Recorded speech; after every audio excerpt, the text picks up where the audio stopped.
Então, estamos começando mais uma edição aqui do Brasil em Pauta e hoje nós estamos aqui com um convidado de um assunto bem diferente para nós, um assunto de tecnologia, o Gil Jardelli, que é professor, é roboticista, eu confesso que eu nem conhecia esse termo, é um grande especialista em inovação, em tecnologia, que vai dividir um pouquinho com a gente aqui teu conhecimento e experiência. Então, Gil, primeiro, muito obrigado por ter aceito o convite aqui para participar desse programa. E, bom, conta um pouquinho de você primeiro para a turma te conhecer. Obrigado, Maurício. Uma honra estar aqui. É, eu lidero uma empresa chamada Fiverr, hoje é uma das líderes de robótica social. Os robôs sociais, a indústria de celulares, de smartphone, acredita que num futuro bem próximo, se hoje você tem um smartphone no bolso, e você provavelmente tem, você vai ter um robô social ao seu lado. Teremos robôs para acompanhantes, robôs para ajudar na saúde, robôs para limpar a casa.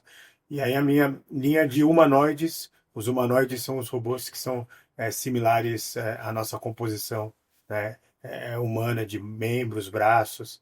É um trabalho que já, né, o primeiro humanoide vem do Japão, o primeiro humanoide criado com inteligência. Esteve ali atrás, na década de 40, 50, a indústria automobilística americana. E agora a gente vive esse boom de humanoides. São 18 países que estão liderando essa nova corrida. A indústria automobilística sabe que também o futuro dela passa não só por carros, mas por construção de robôs. Veja a Tesla americana. E aí no Brasil a gente está nessa luta aqui de tentar construir o primeiro humanoide brasileiro, Olha, que legal. embarcar inteligência artificial que seja não somente brasileira, mas que entenda o visto a calça e calço tênis. E me fala uma coisa, a gente costuma conversar aqui com o público de empresários, né? São grandes empresas. E esse assunto de tecnologia, ele tem, assim, crescido muito, né? Acho que um ritmo avassalador, muito disruptivo. O que que você vê hoje, assim, que são os principais pontos que as empresas têm que botar atenção no que está sendo desenvolvido de tecnologia, de inovação, de AI? Nós temos o EA Economy. O EA Economy não é um termo acadêmico, é um termo discutido na última reunião dos bancos centrais ocidentais e os convidados. É muito discutido em Davos também. É uma economia que nunca se teve tanta prosperidade no mundo. Todos os problemas antigos de saúde, de energia, de que você imaginar de cidades inteligentes estão sendo resolvidos. Pegar só um ponto do que seria essa EA Economy, Deep Techs é uma nova era do empreendedorismo, onde as Deep Techs exigem um grande investimento de uma tríade financeira, que seria políticas públicas, investimento, né, das empresas e também uma união muito forte com a academia. Ela demora para acontecer aquela inovação, mas quando ela acontece, ela muda não só o mercado dela, mas quase tudo. Então, eu fiz um paper sobre 50 Deep Techs na área de fusão e fissão nuclear. Nós temos hoje um grande problema sobre energia no mundo, né? Isso é um problema realmente, mas está muito próximo de ser resolvido, porque brevemente você vai ter algo do tamanho desse copo, aonde você vai produzir a energia do instituto, da sua casa, da sua rua. É claro que isso tem, né, acomodações, trepidações, porque isso mexe com o sistema de energia atual, com as indústrias estabelecidas, mas já são 5,5 bilhões investidos nesse tipo de tecnologia de fusão e fissão nuclear. Já são vários modelos e já estão muito próximos de se ganharem mercado. E aí, quando ganha mercado, né, o que nós vamos fazer com uma empresa de energia? Que toda mudança de era, né, você tem isso acontecendo e a gente está no meio dessa grande mudança de era. Então, sobre saúde, pessoas que estiverem com qualidade de vida e com boa saúde, a partir de 2030, a sua perspectiva de vida vai crescer 30%. Então, se a nossa brasileira é 77 anos, vai crescer 30%. Em alguns países, a gente vai começar a chegar próximo de 120 anos. Aí Puxa se vida. traz outras relações, como os carros autônomos. Quando você coloca numa cidade inteligente, 92% dos acidentes deixam de acontecer porque eram erros humanos. Continuarão tendo 8% que são circunstanciais, né, coisas que acontecem, infelizmente, no trânsito, mas só isso, né, a mortalidade de carros, ela é a segunda maior hoje, né? E a primeira é sobre problemas cardíacos. Então, o que está se acontecendo em problemas cardíacos, no combate ao câncer, a gente está muito próximo, né? Aí vamos ter que rever previdência, plano de vida, é tudo porque vamos saltar para 120, 130 anos. Caramba. E aplicação assim de tecnologia na indústria? Hoje se fala de indústria 6.0. O que é isso daí? A indústria 6.0 é um fenômeno, ela praticamente pulou a 5. Se a 4.0 era a integração de seres humanos e máquinas, depois a 5 era colaboração entre seres humanos e máquinas, e agora é realmente automação totalmente independente. Na China, já são 10 mil fábricas que são chamadas o termo Dark Factories, Dark que Factories. são as fábricas que praticamente 98% do tempo elas ficam apagadas. Só 2% fica ligada para uma pequena manutenção, para uma pequena limpeza. Elas são extremamente eficientes operacionalmente, eficiente na energia, eficiente até no corte de peças, né? E já começa a dar consequências. O carro mais barato elétrico do mundo é chinês. Esse carro ele é feito em dark factories lá na China E da assim, Ásia. apagado porque não tem ninguém na fábrica, é isso. Não tem ninguém na fábrica. Legal. Os seus gestores da fábrica, que são engenheiros de automação, engenheiros de robótica, uma equipe muito pequena, podem ficar a quilômetros de distância ou até mesmo em outro continente. Olha só. Um exemplo disso é a maior ampliação hoje, a maior projeto, né, de engenharia da comunidade europeia é a ampliação do aeroporto de Frankfurt. E o aeroporto de Frankfurt, evidentemente, você tem ali as escavadeiras, os caminhões, os tratores em Frankfurt, mas muitos dos seus operadores estão em teletrabalho na Coreia do Sul, em Seul. E Olha aí só. começam debates. Qual é a lei trabalhista? Qual é, né, o que rege toda essa nova fase? Então a gente está muito próximo das dark factories e desse processo de teletrabalho e telepresença. E aqui no Brasil, como é que nós estamos em relação a isso? Nós temos hoje aproximadamente 12 fábricas chegando próximo a isso, tá? Mas ainda comparado com uma China de 10 mil fábricas, está muito distante. Você tem alguns empecilhos de falta de visão, de uma visão míope de gestores públicos que criam leis. Hoje, para cada robô, você precisa ter um número X de seres humanos. Muitos, na indústria automobilística, por exemplo, ficam parados, praticamente fazendo nada. Então, a gente precisa de uma reforma realmente trabalhista gigante, entender que o debate, Maurício, não é sobre desemprego tecnológico, ele é muito importante, mas o debate é sobre empregos frágeis. Se você Hum, pegar dados do Diese, entre os últimos 20 anos, mais de 90% dos empregos novos de carteira assinadas foram até 2 salários mínimos e meio. Essas pessoas, infelizmente, a grande maioria delas, chega no dia 20 e não está sobrando 1 centavo para comprar um copo d'água. Não todos, mas uma grande parte começa excessivamente para as bets, para o jogo do tigrinho, começa a seguir alguns influencers que não deveriam seguir, a gente sabe aonde vai dar isso. Agora, a tecnologia, ela ajuda nisso ou ela atrapalha? Porque o maior discurso que se tem hoje é que essa evolução da tecnologia vai tirar postos de trabalho, né? Como você enxerga isso aí? Os países que lá atrás cuidaram da educação de alto impacto, de pensamento matemático, desde a primeira infância, estão vivendo grande parte deles o que nós chamamos de pleno emprego, um termo técnico da economia, são taxas tão pequenas que elas não são estruturais, elas são taxas, pessoas que fazem transição Uhum. ou que param um momento para estudar ou para ter filhos, enfim, não é que são abaixo de 3%. Então vamos pegar a Coreia do Sul, né, estive lá recentemente, eles estão vivendo esse conceito de pleno emprego e está faltando pessoas para empregos de 5 dígitos. Vamos lembrar que Coreia do Sul, né, entre 1950 e 1953, ela teve a Guerra das Coreias. Quando acaba essa guerra, aqueles dois países que estavam ali se dividindo se tornam o segundo e o terceiro país mais pobre do mundo, só perdendo para um país da África do setor norte. Hoje, a Coreia do Sul é uma das economias mais vibrantes, né? Carros, tecnologia, enfim. Ou seja, esse receio que se fala muito aqui no Brasil de que a tecnologia vai tirar emprego não é algo que a gente observou na prática nos países que fizeram essa transição. Aqui vai se tirar muito emprego porque nós Não tem temos que a ter a capacitação. habilidade, a transparência intelectual, que assim, todos os empregos repetitivos serão trocados.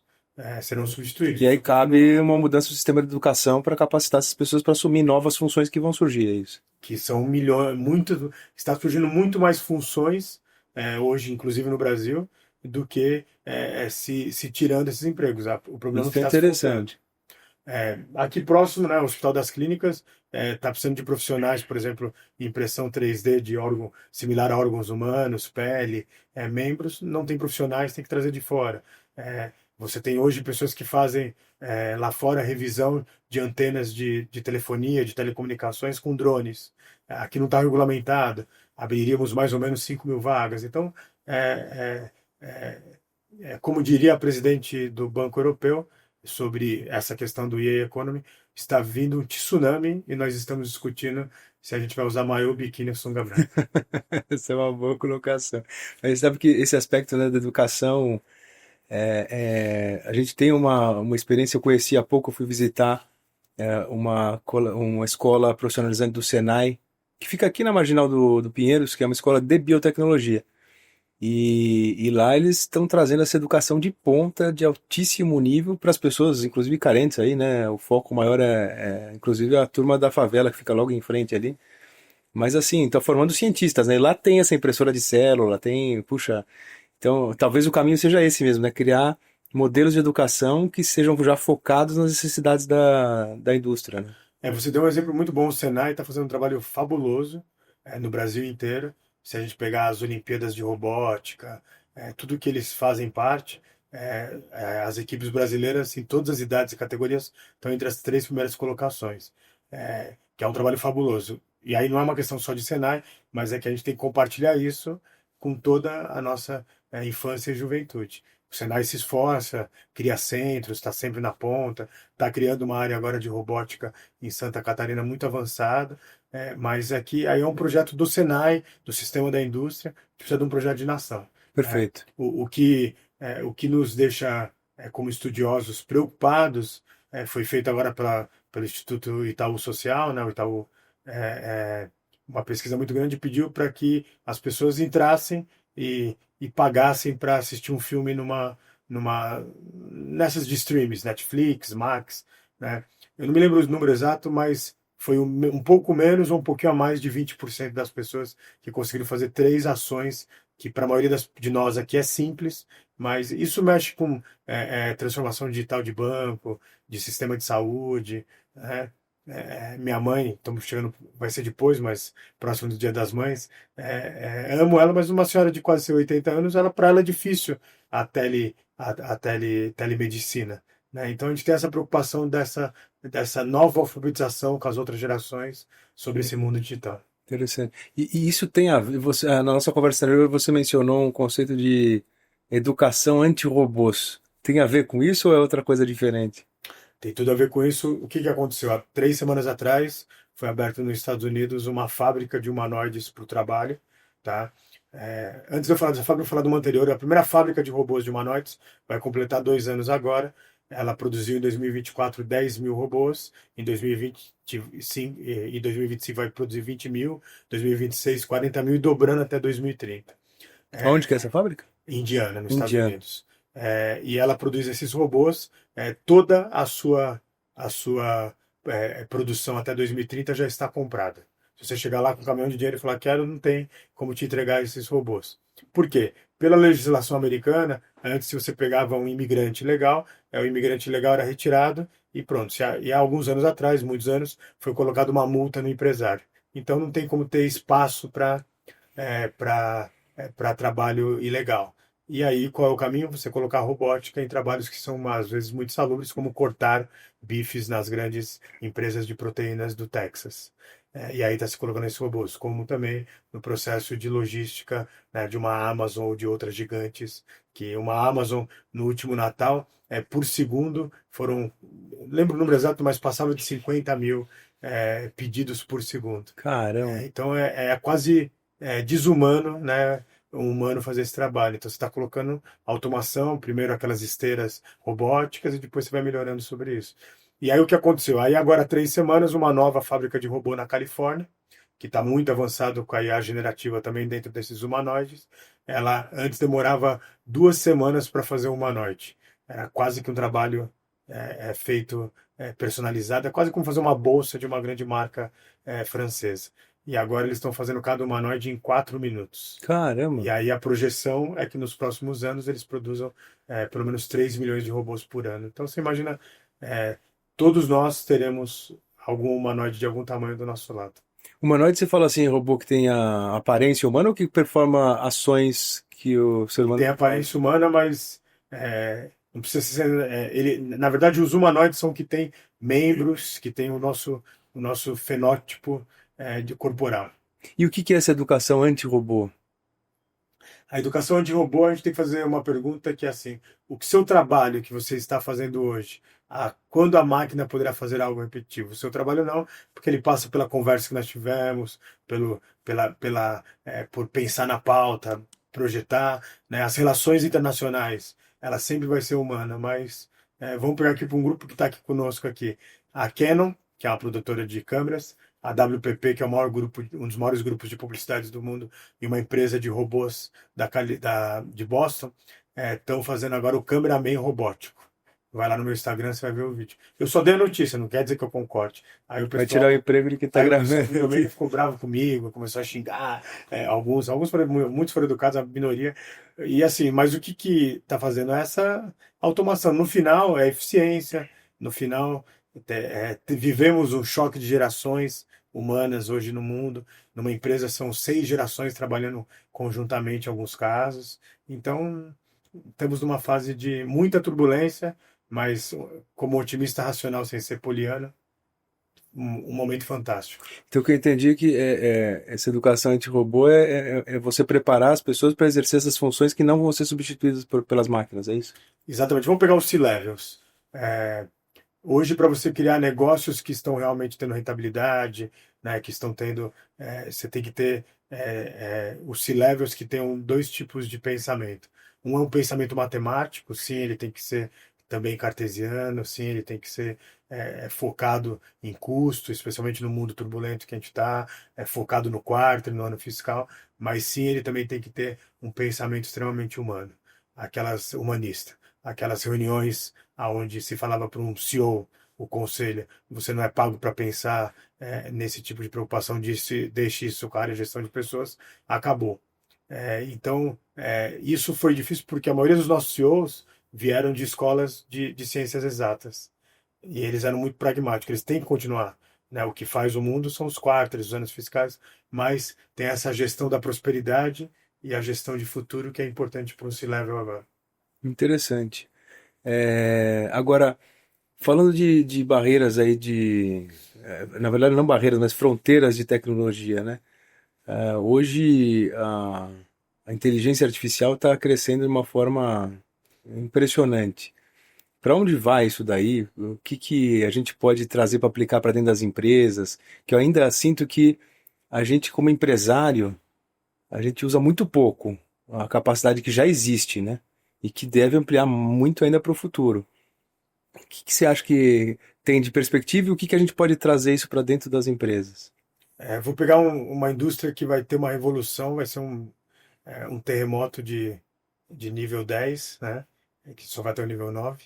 É, um grande fundo de investimento de um banco americano que já usa IAGEN há 2 anos. Nesses últimos 24 meses, ele teve, em média, 127% de eficiência e rentabilidade do que os fundos que não estão usando similares a ele e comparados também antes dele ter. Aí começa uma discussão, que é essa discussão que eu te trouxe do iFold, como que será, né, aqueles, né, office families que cuidam de finanças de grandes famílias, tende a acabar porque você vai ter sempre mais, já existiu uma grande, né, concentração de bancos mundiais. Isso vai acontecer cada dia mais. Então essa é uma preocupação do que a gente vai poder ter, porque esses novos algoritmos avançados vão fazer com que você tenha mais eficiência e mais produtividade, que no final os negócios são dirigidos a isso. Né? Vamos colocar o conceito dos carros autônomos que já estão em 200 cidades. Né? Tecnicamente, hoje, se te colocar essa infraestrutura tecnológica numa Dutra, numa Bandeirantes, a gente já poderia ter quase todos os caminhões autônomos. Os novos caminhões já vêm com essa tecnologia embarcada, só precisa questões de IoT, mas enfim, isso não é algo caro, mas não é algo complexo de resolver. Só que a profissão mundial de motorista de caminhão e o ajudante, etc., está entre as 5 mais profissões que mais empregam no mundo. Olha só, não tinha ideia disso. E além disso, você tem todo um ecossistema que é o quê? Você tem cidades que são cidades dormitórios, que aí tem um restaurante, que tem ali a churrascaria. Então, isso eu estou falando não só de Brasil, o mundo inteiro. Né? Qual é o impacto de você exterminar todos esses empregos pela eficiência? Então, tem uma dosagem entre a mudança, né, a discussão social, e aí a gente tem que olhar para países como China, Tailândia, os tigres asiáticos, né, os BRICS, né, que o criador do termo disse que já não é mais BRIC, é China, sobre esse novo mundo que está à nossa frente. E assim, a posição do Brasil hoje no uso de tecnologia, a gente está muito atrás do mundo? Não, nós somos um dos maiores compradores de tecnologia de ponta no mundo, mas com pouca produção local. Esse é o grande debate. Vou pegar uma fronteira que vai ser uma grande revolução, a computação quântica. Hoje você tem a maior do petróleo, Petrobras, já com uma área de computação quântica, e dois grandes bancos, Bradesco e Itaú, que criaram uma área de computação quântica. É um trabalho muito bacana, né, merece ser aplaudido, porém, você tem. Eu fui para um summit falar sobre né, computação quântica aqui no Hemisfério Sul, em Tóquio, e o que eu imaginava, que eu vi dos meus colegas que iria acontecer daqui a 10 anos, está acontecendo agora.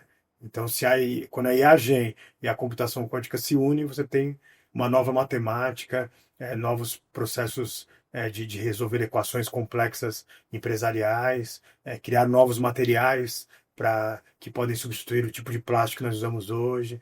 Um mundo muito mais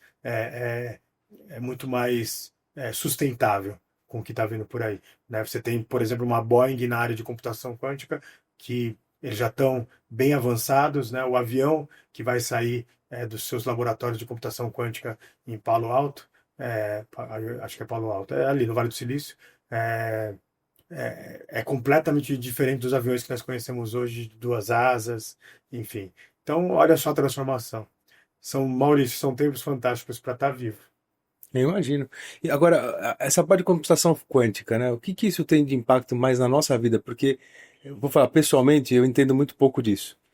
E a gente ouve falar da revolução que é um computador quântico. Agora, isso vai chegar no nosso dia a dia, pessoa física? Vai chegar para dentro das empresas? Ou isso é uma aplicação completamente diferente? Como funciona? Vamos lá, computação quântica agora, de acordo com a ONU, está celebrando o seu centenário. Então, esse ano, aqui no mundo, pela ONU e pela Unesco, é o ano das ciências da ciência quântica, né? O que começou há 100 anos atrás. Agora você tem uma corrida desses computadores quânticos que são feitos todos de ouro, porque o ouro é o material mais nobre para a transmissão rápida de informação. É, Já temos um supercomputador quântico chinês, ele é 15 vezes mais potente do que o supercomputador, que não é quântico, mais poderoso mundial, que é americano, que é o Frontier. Em linhas gerais, o que acontece sobre isso? Nós teremos uma medicina totalmente preditiva, aonde você vai ter um chip que você vai se conectar com o supercomputador quântico e vai mandar seus dados de saúde. Nós vamos poder desenvolver vacinas, remédios, caminhos de cura, e já o último prêmio Nobel de Química e de Medicina está muito relacionado a isso. O que antes demorava para você isolar uma proteína lá atrás 50 anos, depois caiu para 10 anos, agora isso vai acontecer em dias e minutos. Né? Você consegue fazer em 3 minutos o que o supercomputador demorava 100 anos. Puxa, Então, você imagina aí, medicina vai mudar muito. Na área de química, de indústria, de produção, né, toda aquela nossa tabela periódica da química vai ser totalmente remodelada, a gente vai ter que decorar uma nova. Né? Então, isso são novos, né, não vão depender tanto de tantos materiais. A discussão sobre né, as pedras nobres, o que seria essa discussão que está tendo com a Ucrânia e Estados Unidos, tem muito a ver com isso. Vamos mexer no nosso dia a dia.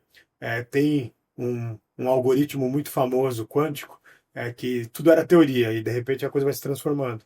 Né? E na teoria, ele diria que ele poderia pegaram qualquer senha sua com letra maiúscula, letra minúscula, número, tudo que você falasse quando aparece muito forte, ele poderia quebrar em milésimos de segundos. Isso é chamado Quantum Day. Se calcula que o Quantum Day vai acontecer em 2035.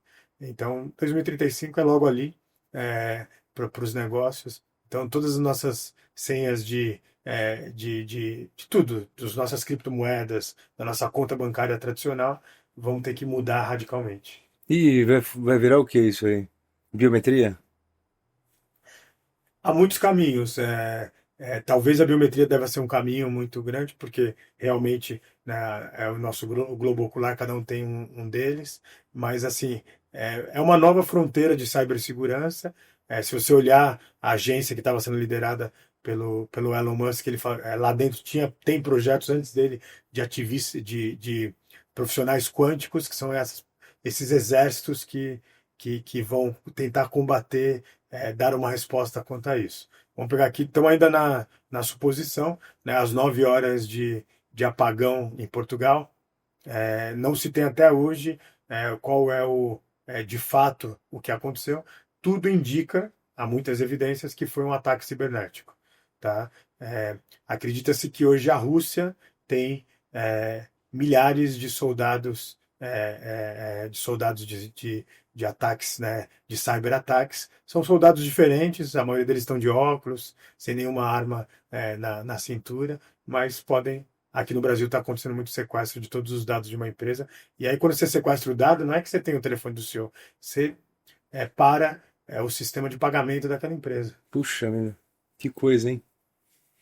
E agora, a gente estava conversando um pouco antes sobre a questão das startups, né? A gente, inclusive aqui do Instituto, está liderando um projeto que é um prêmio do BRICS, que chama BRICS Solution Awards, que é um prêmio para projetos de startup, especialmente focadas em solução de problemas de ESG, né? Mas tem muito projeto interessante. Como é que está o Brasil nesse mercado de startups, de desenvolvimento de tecnologia? Você tem acompanhado isso, né? A primeira fase das startups, o Brasil foi muito bem, criou empresas globais. A gente, assim, o que começou a acontecer ali em 2019, 2020 e vai até ali 2022, a gente foi muito bem. Um trabalho seríssimo do Sebrae, um projeto até de nação dos últimos de todos os governos, continua até agora. Só que, né, existem momentos no mundo que dá a virada tecnológica, que o que era ficção vira realidade. E a gente está vivendo esse momento agora. É, com muito mais força desde o ano passado, que são as Deep Techs, né, que seriam essas empresas de tecnologias profundas. O maior exemplo, você deve ter acompanhado algumas semanas atrás, uma empresa de desextinção do Texas, que hoje está instalada ali atrás do MIT, ela apresentou para o mundo um lobo branco que estava extinto há 10 mil anos. É, essa empresa, ela está trabalhando no site dela hoje, ela declara isso, é uma empresa muito séria, que ela está trabalhando para trazer de volta à vida quase 30 mil é, Espécie extinta. espécies extintas. E aí tem um debate ético, né? A gente pode brincar de Deus, isso é um paper acadêmico, né? Qual o impacto de trazer um lobo, o filhotinho de seis meses já está com 100 quilos, né? Imagina o tamanho desse lobo, porque ele é um lobo de 10 mil anos, então é um outro mundo, né? Eles estão próximos para trazer o Dodô, que é um aviáceo ali das Ilhas Maurícios, né? O tigre da Tasmânia, que está extinto há muito tempo, há quase 100 anos aproximadamente. É, então, assim, mas o que as pessoas não estão vendo é que não é só trazer o lobo, eles estão em biotecnologia avançada. E a indústria que mais recebe dinheiro hoje, né, de pesquisa e investimento, é o que nós chamamos da indústria da fonte da juventude, que é você viver 200 anos, mas como se fosse um jovem de 18, 19, 20 anos.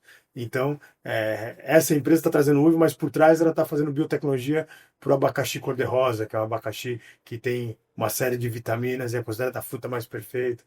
Então, às vezes a gente olha uma notícia que fala assim, ressuscitaram um lobo de 10 mil anos, mas o que tem por trás, né, especialmente numa escola de negócios americana, é muito negócio. Ou seja, não é que só vai sair um novo um Jurassic Park e vai virar realidade, né?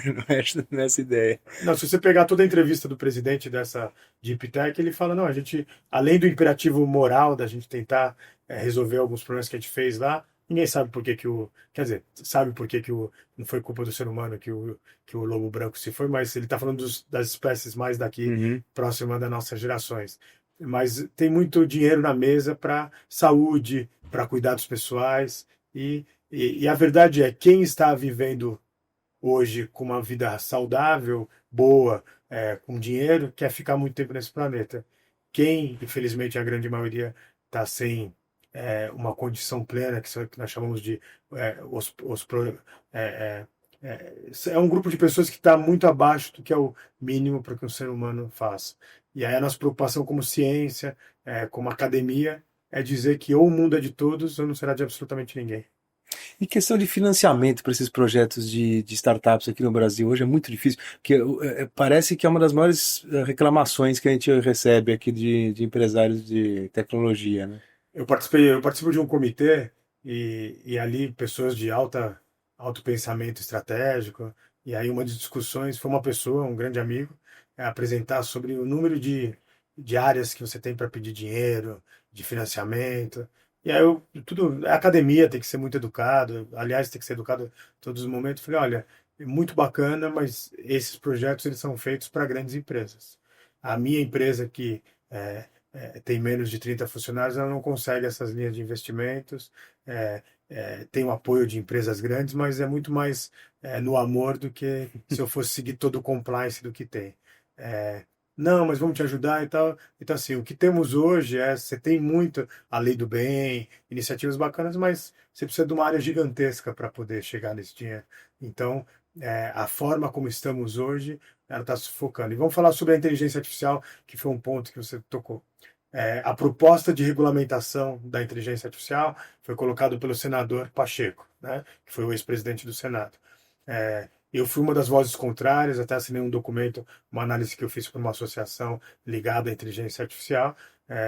Não foi acatado, enfim, esse é o jogo da democracia, mas se a lei passar como ela foi proposta e como ela transmitou, que a gente acha que vai passar, a gente vai jogar o Brasil em relação à criação de novas empresas há 30, 40 anos atrás. Puxa vida. Por quê?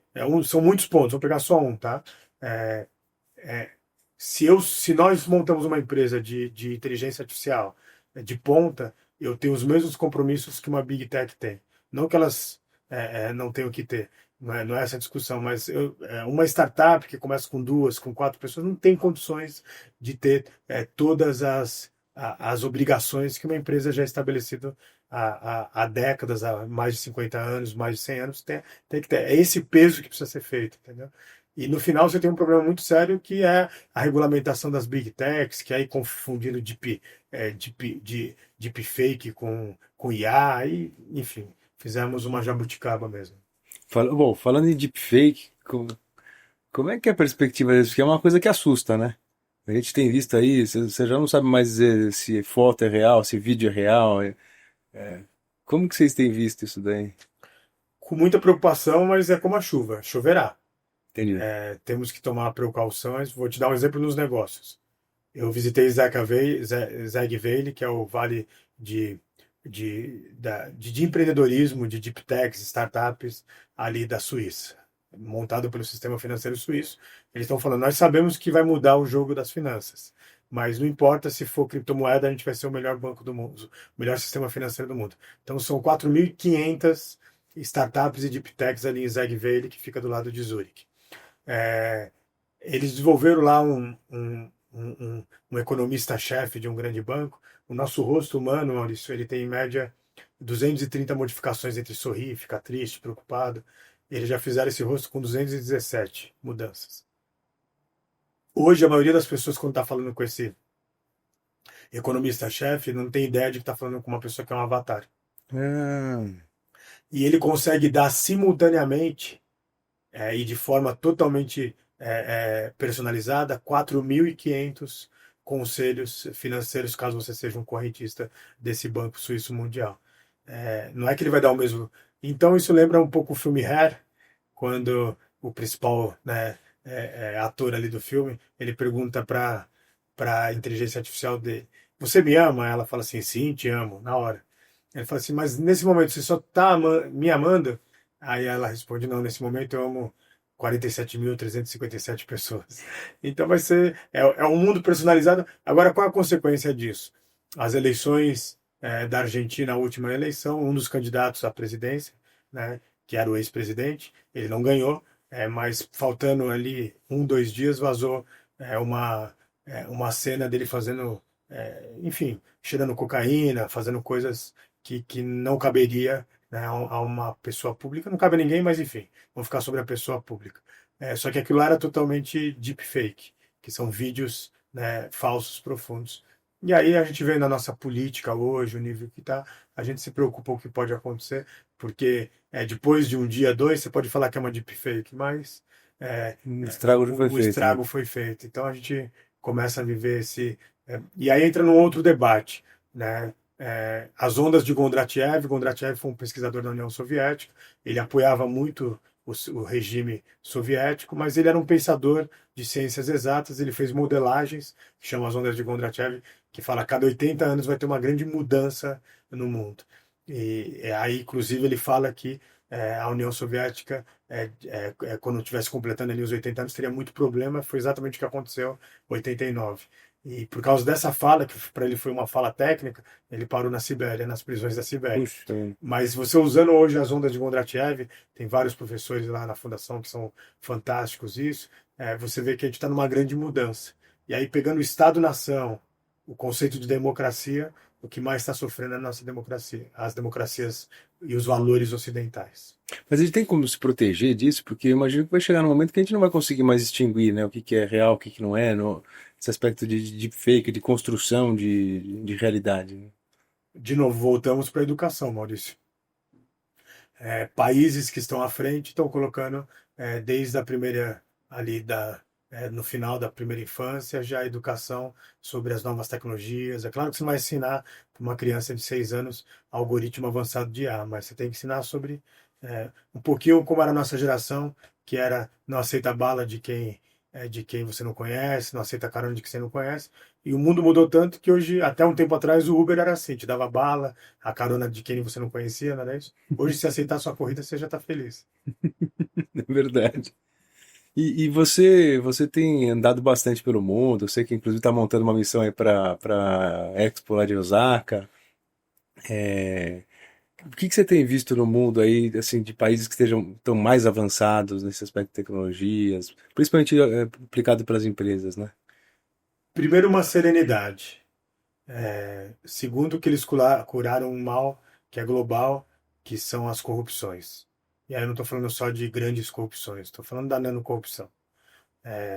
Na China, você foi algumas vezes para lá, em Xangai, tem ali vários dias à noite que tem como se fosse uma queima de fogos de artifício igual Ipanema, só que é igual Copacabana, só que sem fogos, é tudo com lasers, com os arranha-céus. Então são milhares de pessoas toda noite, quando acaba não tem um papelzinho no chão. Por quê? Porque se você deixar um papelzinho no chão, as câmeras vão te filmar e vão te mandar a multa ou no aeroporto, ou no seu hotel, ou se você for um residente chinês, na sua casa. Um residente na China ou um chinês. Então, isso foi uma forma deles liderarem um mundo, um país que tem 1 bilhão, quase 500 milhões de pessoas. Né? Eles realmente estão punindo pessoas de todos os escalões do governo empresarial, onde foi um lema deles: ou todos prosperarão, ou ninguém vai prosperar. Então os países que estão dando esse salto tiveram essa percepção de combater as nanocorrupções e as grandes corrupções. E aí o nosso continente, América do Sul, está bastante prejudicado em relação a esse mundo, porque é algo que parece que está em falta no supermercado da nação. A outra questão é a educação de alto impacto desde a primeira infância. Né? É, eu sou da academia, mas a gente tem que fazer uma crítica, né, realmente muito forte, que se gasta muito dinheiro aqui na academia, deve-se continuar gastando, mas não se pode ter tão pouco dinheiro aqui na educação básica, na educação fundamental e na educação, né, da primeira infância. Não podemos colocar crianças aonde viram depósitos de crianças para que os pais e as mães possam trabalhar. Eu vim de uma escola pública aqui do centro de São Paulo, fui visitar ela agora adulto, para ver se eu podia ajudar, fazer alguma coisa. E aí, enfim, tem muito problema burocrático e acabou aquele conceito de comunidade, onde a comunidade, uma vez por mês, ali quando eu estudava na década de 70, 80, a gente fazia um mutirão para limpar a escola, para arrumar o que estava. Iam os pais, as mães, hoje isso pela lei não pode mais. Então, eu acho que a gente vai ter que fazer um balanço entre deveres e também entre os seus direitos, né? É, enfim, acho que acredito numa grande mão invisível que não é de Adam Smith para que possa ajudar, porque amo o nosso país, mas estamos. E aí não é um processo desse governo, é um processo que vem muito tempo. Se a gente pegar Dom Pedro II, foi um dos maiores inovadores do mundo, né? O segundo país a ter telefone, o segundo ou terceiro país a ter selo, sistema de correios, e de repente, não sei o que aconteceu, essa desunião nossa, ficou algo muito complexo e a gente está vivendo isso agora. E aí você falou da mão invisível, né? E você chegou a comentar, antes dessa nossa gravação aqui, alguma coisa sobre a relação da tecnologia com o ser humano, né? Em outros aspectos, né? Aspecto de espiritualidade, sociedade. Fala um pouquinho sobre isso daí. São vários pontos de estudos que a gente tem um grupo mundial. Quando veio usando modelagem matemática, a gente sabia que até 2030, entre 2020 e 2030, a gente teria uma nova pandemia, como teve a gripe espanhola. A gente não imaginava que iam se tomar atitudes tão radicais, como fique em casa, né? E a partir dali, daquele março de 2020, que a gente chama da parada respiratória do mundo, a gente começou a tentar entender o invisível, usando hoje supercomputadores, usando. Então, o que está aparecendo para nós é sobre a espiritualidade sem a religião. A academia tem vários tipos de pensamentos, mas dois básicos são aqueles que precisam das provas científicas e aqueles que com as evidências vão atrás das provas. Quase tudo que eu vou falar aqui ainda a gente está nas evidências científicas, porque você precisa de mais tempo de maturidade, mas a gente está entendendo sobre. Será que a gente vive uma aldeia? Será que a gente só vive uma aldeia global? Tudo nos indica que nós vivemos uma grande aldeia cósmica. Mas Ah, que falar de bonito. aldeia cósmica, qual é a complexidade com religião que isso traz? A gente está conseguindo enxergar algo que era muito de misticismo, de espiritualismo sobre a aura, né? O poder do pensamento positivo, a biologia da bondade, matemática infinita e a existência de Deus. E como é matemática infinita, a gente entende que Deus, uma das faces dela é nenhum de nós é tão inteligente quanto todos nós juntos, né? A gente está conseguindo enxergar o invisível de coisas que sempre tiveram. Então, o maior passo usando vários tipos de escolas, escolas asiáticas, até as escolas religiosas, que elas são importantes, que elas nos trazem, né? É, é, Quando perguntaram para Rodin se ele acreditava em Deus, ele disse: "Eu não acredito, eu sei. Eu sempre soube, mas agora está ficando muito claro para nós." Né? Isso eu não sou de religião, mas eu sou muito espiritualista. E quase todas as religiões falam de que um dia as ciências iam mostrar para a gente o invisível. Acho que a gente está vivendo esse momento agora. É, um dos grandes pensadores disso é um cientista brasileiro agora, que eu esqueci o sobrenome dele, Marcelo, o professor Marcelo, e ele sempre falou que a ciência ela não é desconectada com a espiritualidade, com o invisível. Na verdade, ela faz parte de tudo isso. E agora, com a supercomputação, olhando os buracos negros, com as fronteiras, a gente já está discutindo, por exemplo, sobre sociedade lunar, sobre o que é consciência, o que são as quatro faces de um ser humano. É algo fabuloso. Então você tem hoje tecnologia já beirando essas fronteiras aí. Por exemplo, você falou de aura, você já tem tecnologia que consegue registrar alguma coisa disso? Como é que funciona? Não só tecnologias, a gente tem muitos pensadores trabalhando nisso em laboratórios, né? Isso começa muito forte ali nos anos 60, por exemplo, Timothy Leary, que é considerado o pai do LSD, mas na verdade o LSD começa com um investimento muito grande de Pentágono, projeto de governo, aqui, enfim, mas essas procuras pela consciência, a universidade, a educação, ela tem que ser rebelde. A gente tem que ter rebeldes dentro de um bom convívio. mas ela foi feita para ultrapassar fronteiras, para, né? Então vamos pegar só sobre objetos voadores não identificados. Não sou eu que estou falando. Você tem ali um ex-diretor-geral do Pentágono, sob juramento no Congresso americano, pergunta: nós temos material biológico é, não do planeta Terra aqui armazenado pelo governo americano? Ele fala assim, como ele era um militar, né, era um ex-general 5 estrelas, fala sim, temos. Aí o senador pergunta, desde quando? Desde o pós a Segunda Guerra Mundial. Então você está vivendo só que assim, você falar para um grupo que tem muitos dogmas, e todos nós temos dogmas em alguma área, né, mas dogmas religiosos, por exemplo, você fala, puxa, não somos mais o centro, isso mexe conosco, nós estamos sozinhos, né? E aí, Carl Sagan, né, quando perguntaram, professor, você acha que existe vida inteligente fora do planeta Terra? Ele disse, será um grande desperdício entre trilhões, quaquilhões, quinquilhões de estrelas ter vida inteligente só apenas no pálido ponto azul. Bem interessante, um ponto de vista relevante. Muito bem. E que mais de mensagem você quer deixar aí para os empresários, para as pessoas que vão nos assistir aqui sobre todo esse assunto que a gente está conversando? Se você puder, assistam minhas aulas, tem algumas online, assistam aulas na Fundação, me sigam ali no Instagram, no LinkedIn, tento não colocar sobre a minha vida, colocar sobre o que está vindo aí de fronteira.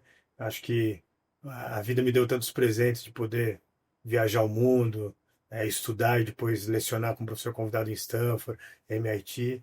Eu acho que eu posso contribuir, colaborar um pouquinho com o nosso país. Eu acho que a gente tem que ser otimista racional, baseado em dados. Estamos num momento delicado como nação, mas a nossa nação ela é algo fabuloso. Como diz um, um amigo inglês que viaja o mundo inteiro, ele falou assim, professor Gil, vocês têm um país espetacular, tem tudo aqui.